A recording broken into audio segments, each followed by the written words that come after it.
Hello everyone, আসসালামু আলাইকুম। তো আমরা কেমিস্ট্রির কিছু ইম্পর্টেন্ট ইনফরমেশন নিয়ে আলোচনা করতেছিলাম। তো তারই ধারাবাহিক ভিডিওতে আজকে আমরা আরো কিছু ইনফরমেশন দেওয়ার চেষ্টা করবো, যেগুলো এমসিকিউর জন্য অনেক ইম্পর্টেন্ট। তো তাই প্রথম 1 নম্বর যেটা দিব হচ্ছে সবচেয়ে শক্ত ধাতু। সবচেয়ে শক্ত ধাতু টাইটেনিয়াম। 2 নম্বর সবচেয়ে নরম ধাতু সিজিয়াম। 3 নম্বর একমাত্র তরল ধাতু একমাত্র তরল ধাতু মার্কারি। 4 নম্বর উচ্চ গলনাঙ্ক ধাতু উচ্চ গলনাঙ্ক ধাতু ওয়ালফ্রাম বা টাংস্টেন, যেটার তাপমাত্রা 3410 ডিগ্রি সেলসিয়াস। আর মার্কারি একমাত্র তরল ধাতু যার তাপমাত্রা -38.8 ডিগ্রি সেলসিয়াস। 5 নম্বর একমাত্র তরল অধাতু একমাত্র তরল অধাতু ব্রোমিন, লালচে বাদামি বর্ণের। 6 সবচেয়ে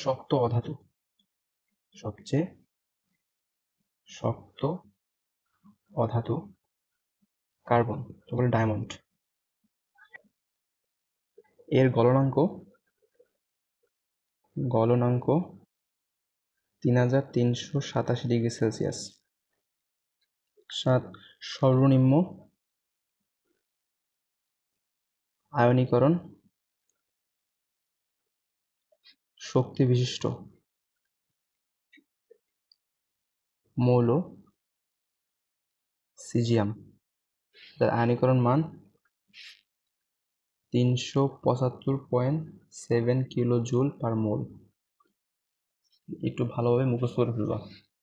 8 সর্বোচ্চ আয়নীকরণ শক্তি বিশিষ্ট মৌল হিলিয়াম, যার আয়নীকরণ মান 2372 কিলোজুল পার মোল। 2372 কিলোজুল পার মোল। একটা তথ্য, আয়নীকরণ শক্তিকে রসায়নে আইপি দ্বারা প্রকাশ করা হয়। আয়নীকরণ শক্তিকে রসায়নে আইপি দ্বারা প্রকাশ করা হয়। আয়নীকরণ শক্তিকে পদার্থবিজ্ঞানে ইভি দ্বারা প্রকাশ করা হয়। তো এগুলো তোমরা কিন্তু একেবারে মুখস্থ করে ফেলবা।